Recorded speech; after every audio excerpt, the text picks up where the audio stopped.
Hello, everybody. This is Storm. Welcome to my Week 7 match of the SADL. This week, your Baltimore Bullet Punches will be playing the Chicago Tauros, coached by Tanner. As you can see, his team is on the right. Scroll down real quick so y'all can view the Terra captains. And before I get too far into the video, I do want to explain, as I've said in some previous videos, I am traveling currently. So I brought my laptop, obviously, but I forgot to bring my headset that I record with. And so I'm having to rely on the webcam mic. So if this does get uploaded um, as I'm recording it, I do apologize because obviously that mic is not as good a quality as my headset. It's if you hear me cutting out or you hear a lot of background noise, that's probably the reason why.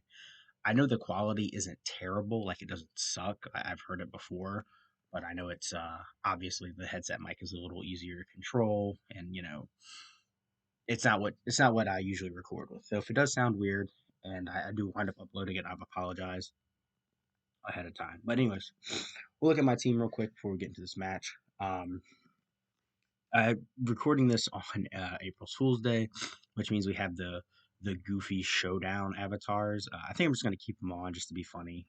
But as you can see, our in our first slot we have our Giraffarig, the magician, making its big debut. And really and truly, this Pokemon goes really good into my opponent. My opponent has a lot of psychic and fairy weak Pokemon, so Terra Fairy Girafarig does really well into my opponent. Um, and we're running a double dance nasty plot agility set with Terra Blast, so that way we have normal stab when we're pre Terra, and then we get the fairy stab post Terra, and then we have stored power for our psychic stabs. That way we can do big damage. Hopefully this set works out. We're running Sap Sipper here to make us. It's really Giraffrig's best ability, but it's also good for things like Amoonguss. Being able to eat a spore on the Amoonguss and get a +1 attack, which actually helps our stored power. So that's not bad. The next member on our team, we have brought Primarina. The Empress is returning. This time with a physically defensive Parish Trap set. That's right, we're running a Parish Trap set here. And this is really just to bait in Toxapex. My opponent really has relied heavily on Toxapex as a pickup they got um, at the end of the trade deadline. And so this one was just really good into my opponent's team in general, but I really want it to bait in Toxapex, as well as be a physical check to like your Shifu Single Strike and stuff like that. Physical Infernape, or Special Infernape for that matter as well. Just check them basically. Substitute here is mainly to dodge things like Toxic or Spore from Amoonguss if we need to, and just hide behind that substitute and use it to get free whirlpools off and Parish songs and whatnot. So yeah. Next we have specially defensive Zapdos. Um, really, this is a big check to Landorus Incarnate. Helps a little bit with Rotom Wash. Um, Neat hits here and there. Running Discharge this week to just spread paralysis and get big damage off. Hurricane hit mainly Landorus Incarnate because it's the main thing we're going to try to wall. Also hits like Urshifu a little harder and Infernape, stuff like that in case we need to hit those harder. This also does well into his two walls that he relies heavily on, Amoonguss and Toxapex. Hitting them both with super effective stab is really nice. On our last slot, not our last slot, sorry. We have a few more slots actually. Um, and next slot we have Iron Treads returning. He's been away for a little bit. We're running an offensive set with Expert Belt. Really and truly, Iron Treads does well into just about all my opponent's Pokemon. Um, no Iron Head to hit Grimmsnarl. That was a decision I made because I wanted the Volt switch for having the ability to pivot. But Earthquake Ice Spinner hits my opponent really well. Landorus Incarnate Dragonite don't like to eat the Ice Spinner. Earthquake hits things like Bisharp, Pre-Evo very hard. Um, Toxapex as well. Of course, like I said, getting boosted by that extra belt as well. And Rapid Spin for Hazard Clear. Also can be a really good late game cleaner. Sorry, it's faster than a lot of things in my opponent's team, namely Zoroark. Next up, we have our Chariot Revavroom coming back, rocking a very similar set to what we ran last week. The substitute shift gear set, this time with Air Balloon to make it easier for us to deal with Landorus Incarnate. we're running gunk shot high horsepower, so it's hard for us to touch landers incarnate. Obviously, once we get a few shift gears, the gunk shot will hit pretty hard, especially if you're taking rock chips and stuff like that. Um, Overcoat, once again, for Amoonguss. Really and truly, I like having both of my setup sweepers be able to set up on things like Amoonguss and Toxapex very easily. That's part of the reason why I'm running Lum. I forgot to explain that. On Giraffe Rig is partially for Toxapex, so that way we can set up in front of Toxapex and I get poison, but also to dodge Thunderwave from Grimmsnarl, trying to stop our sweep late game. Um, we also counter that by having Terra Ground on our Rever Room, so we can set up on a lot of my opponents' um, defensive Pokemon very easily and try to win. So we have two Terra Captains this week. And then last, we have our Clod Sire, whose name I forgot to change. Let me do that real quick. Who's going to be another just physical wall on our team. Um, this is actually, I don't know if I want to keep this. I'm going to keep this Water Absorb for Rotom Wash. I was thinking about making this unaware because it helps check some of his setup mons. Hmm. No, you know what? I'm gonna run unaware. I feel like I don't need the water absorber. I would rather have the unaware.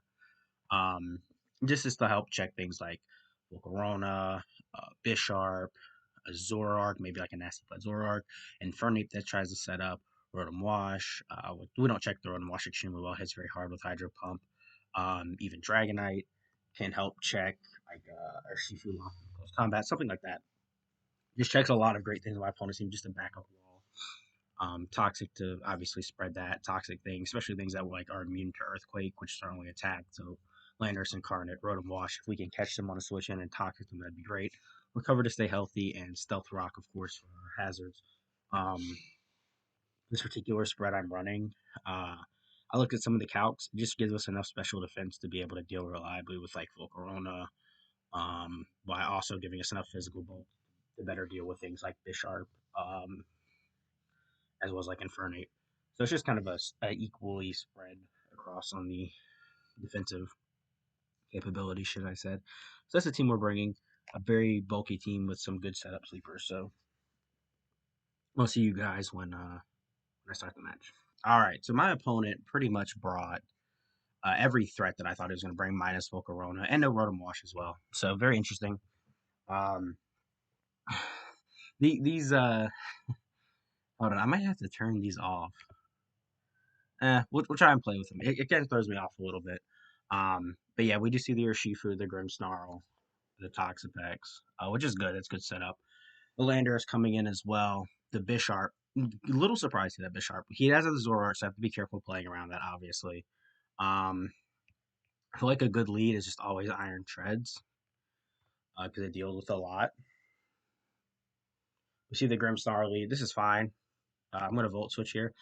So parting shots. If he reads this and goes out into Landorus for some reason, I'll be surprised. But because obviously he fears an Iron Head, he might go straight into the Toxapex.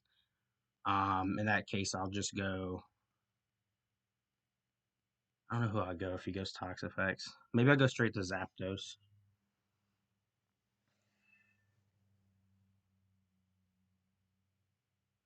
Goes into the Landorus. Okay, I'm a bit surprised by that because I feel like Landorus just is never the play there. But we do switch.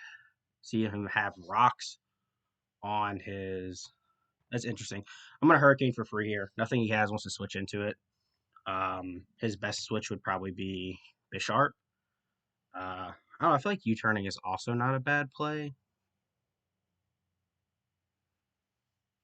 See a Sludge Wave. Hurricane does a lot. That's great. And I'm just gonna Roost here to stay healthy.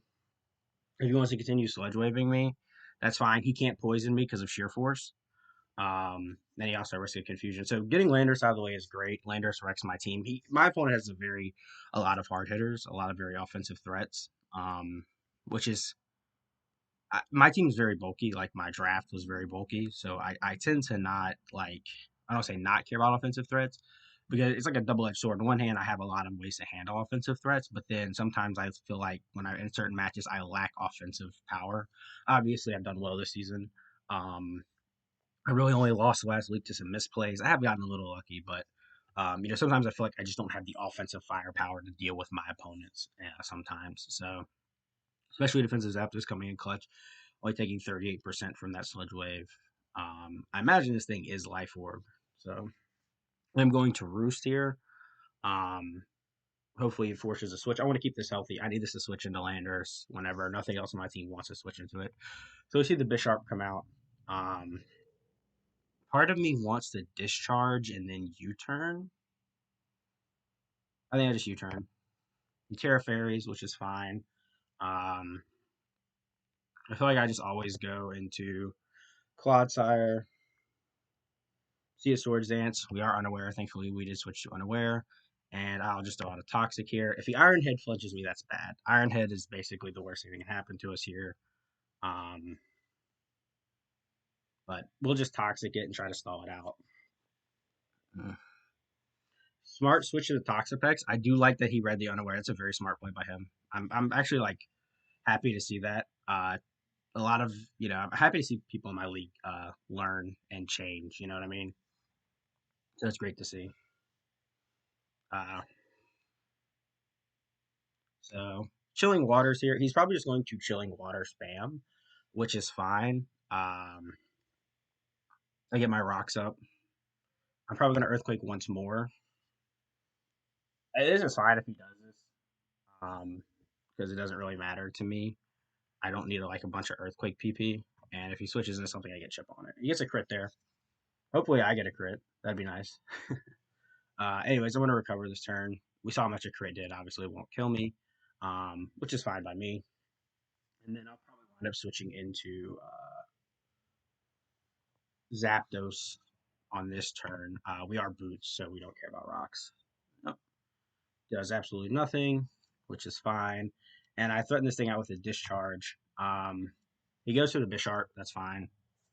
We get a paralysis. That's really good. We'll just U-turn in case he wants to try and pivot. He doesn't. Uh, Worst case scenario here is that he goes. Okay, he doesn't go straight for an attack, which is fine. I'm gonna Earthquake on a potential him trying to pivot back into the Toxapex. Um, Obviously, like having the Toxapex is annoying, but it limits what he's able to do because he doesn't have a lot of recovery on his team. His Toxapex is the only thing on his team that can recover. I'm gonna Earthquake once again because if we crit, that'll be really good. And it can also force his Toxapex to recover. Burn some PP. We're gonna adjust this actually. Yep, on the recover, he's perfectly fine. Discharge here. He goes Landorus. That doesn't mean anything because obviously he can't really hurt me. And I'm gonna Roost this turn. He Psychics. Yeah, perfectly fine. I don't want to waste a lot of my Roost HP, but once I kill this thing, obviously I won't need it. So there we go. One down on the Landorus. Very stally game. And basically the rest of his team just gets kind of destroyed by Draft Rig. If I can get it in on a turn, I can set it up. So Justice doing his job well. Feel very confident about this game. Toxapex is not hard for me to break, but I don't want to risk my team setting up on the Toxapex, right? Like switching into something like, obviously these don't want to take attack drops. Clod doesn't want to take an attack drop really at all, but Justice is fine switching in for the most part. Prim isn't bad, but I want to be able to bait it correctly. Just U-turn on this play, and my play is always to go Clod. There's no reason not to go Clod against my opponent, because the worst it's going to do is bait in his Toxapex. We're gonna Earthquake. We see the Iron Head. Does absolutely nothing. That's crazy. That does nothing. We're gonna recover here. He has to get a bunch of Iron Head flinches to really beat me down. So I wonder if we. Okay, so here's the thing. I wonder if we see a Toxic here trying to grab one of my switches. Because I want to try to switch Prim.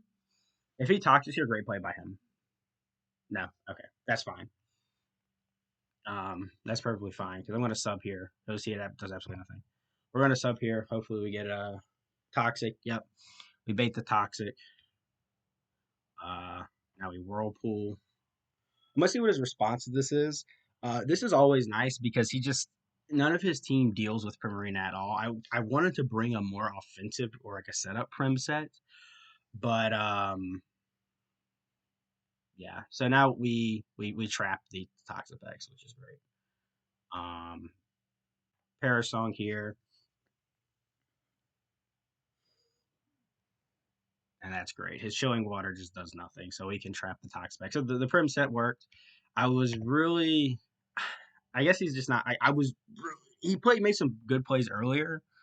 So I was half expecting to see the a toxic maybe on the Zapdos or the Prim switch, but either way, we'll be able to Perish Trap Toxapex here. I know this is like a stally set, but it works out really well against my opponent, so that's why I brought it. I do that like I said, I was saying earlier, Primarina does really well into my opponent. As you can see, like look at his team. Um, we'll just go Clod Sire here on the Perish turn as he recovers, and he will, of course, perish. So good trap by us. Basically, nothing my opponent goes into besides Urshifu. So I kind of want to keep Claude alive, um, because Wicked Blow does a lot to me. I kind of want to keep Claude alive for Bisharp, but I feel like I deal with Bisharp in other ways. Uh, Maybe keep it alive for Zard. We're gonna go Primarina. Um, yeah, Wicked Blow does a lot, but obviously we are physically defensive. So I'm going to Draining Kiss here, get some HP back, keep us healthy. We do a lot there, and then I'll pivot back into the Clod here. So my defensive checks are checking my opponent the way that I wanted them to. Ironhead does a decent chunk. We are always going to recover. Ooh, okay. No flinch though. Gets a crit, no flinch. Um, I kind of want to. He's just going to keep Ironhead playing for the Ironhead flinch. Toxic there. Um, will recover. He gets a flinch that's really good for him, but unfortunately he doesn't. Unfortunate on his behalf. So Urshifu will come back out. I'm very interested to see if this thing has a. No, we see the Wicked Blow. Oh, it doesn't do as much as I thought. Okay, this isn't banded. This might be Scarf. I didn't calc the damage, but that might be Scarf damage or just not banned for sure. If it is an offensive item, I don't know what offensive item is. So Primarina is just really going to do great into my opponent, finish him off, it looks like. Really and truthfully, doesn't have much to switch into it. Grimmsnarl takes next to nothing from that. Um, hmm.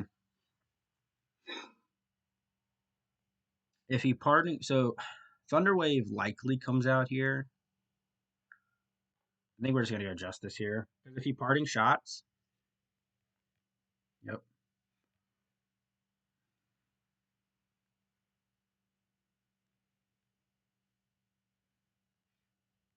Hmm.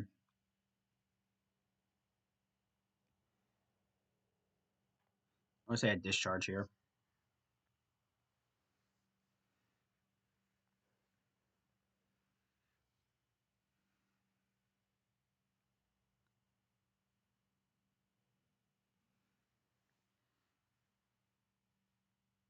I think a discharge here. I don't want to say like the game's over. It's really hard for my opponent to win from this position. Um, we see this is not the Urshifu come out. Was the Zoroark? I'm gonna roost here. If it's like Specs Dark Pulse, I don't that it was not Specs at all. I don't think. Um, just discharge. Oh, he gets a crit. Ooh, that's not good. Um, I'll just go Prim here just to preserve. I kind of want to preserve the 6-0. I don't want to like say that like I'm playing greedy, but I mean I am in a draft league, so like every every little bit counts. This thing might be Scarf. It looks like. Um, we heal up a decent chunk from that Draining Kiss. We do see the Urshifu comes out. Uh, I'm gonna go Clod, because this might be a poison jab. It was a poison jab. He might be. I guess he's running double choice or something like that. So it looks like we might be able to. I'm gonna earthquake in case this thing is taunt, not taunt.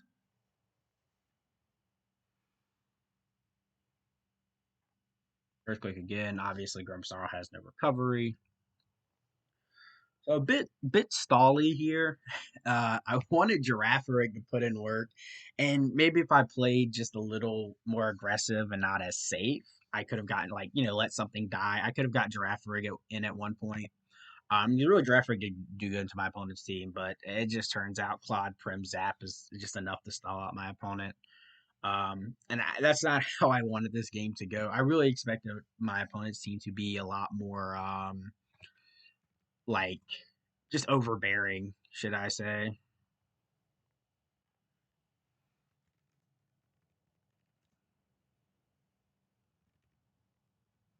I really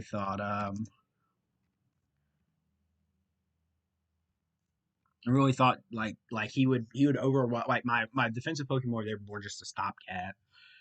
Just to be like stopgaps basically and stop my opponent from like destroying me essentially. I guess that is a role. Um I kind of want him to yeah, he prepped hard for Polt. That's the great thing about Polt. We're gonna send in Girafarig just so I can get a kill.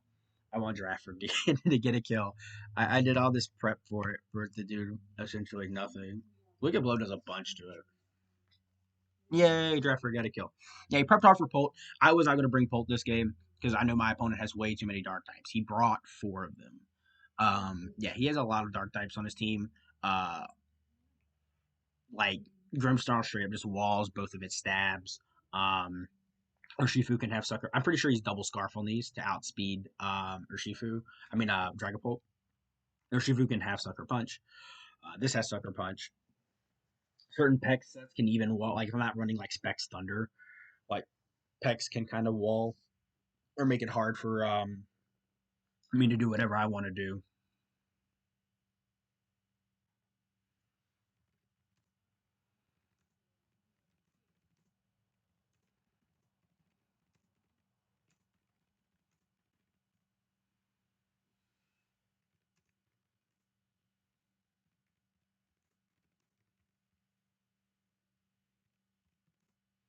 So yeah, I didn't bring Pold at all because I knew Pold was going to be good into what he's been bringing and what's on his team. So obviously we could have had the 6-0. Maybe at the end of the day it's better to play for the differential. I could have just recover stalled with Clodsire, but I wanted Girafford to get a kill. So we let Girafford get a kill. Because I brought it. I prepped. I was like, yeah, I want to run Lumberry so I can, not get toxic or Thunderwaved and just sweep. And I could have swept honestly at some point during this game, but I was playing it safe. I didn't want to get my defense. The whole point of my team is to let my defensive threats not necessarily get overwhelmed, but just have them eat a bunch of hits, wear down my opponent, then get in either Girafarig or River Room to clean up. Yeah, obviously physical Landorus is a lot harder for me to deal with because like rock ground coverage is obviously really good. I don't have anything that like deals with that. My best way to deal with it was my Rever Room, which does not have Iron Head, so it doesn't have a way of hitting the Landorus really hard. Um, Either way, we end our week 7 little bounce back win. We had a tough loss, 5-0. Could have been a 6-0, but I wanted Draftford to get the kill. So little 5-0. If I would have got a 6-0, it would have been spoiler alert our third 6-0 of the week. We've had a lot of 6-0s this week. It's been a very hectic week. But anyways, I'm going to end the recording there. I will see y'all when I do my weekly reviews. Unfortunately, anything I record while I'm on vacation will sound like this. So if this sounds bad or weird, I apologize. But until then, be safe, everybody.